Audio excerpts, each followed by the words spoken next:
millennials are all the same. And in fact, they're not. Millennials are the most diverse generation in history.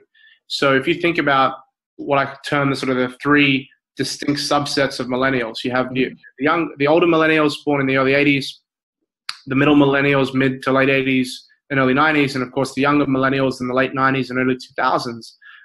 Clearly someone born in 1983 who, knew what life was like before a mobile telephone, before a smartphone, before the internet, have used a fax machine, has used an encyclopedia to do research, is very different from someone born in, 1999 who only knows a mobile-first smartphone existence.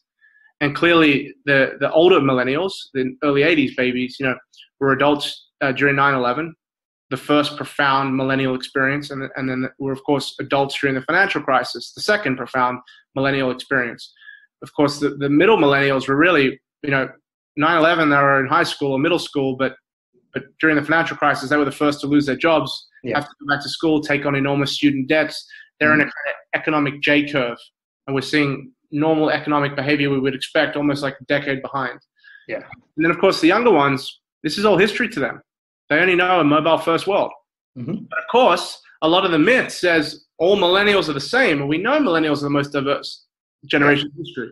So the one thing that unites those the three subsets is the influence of technology and trust.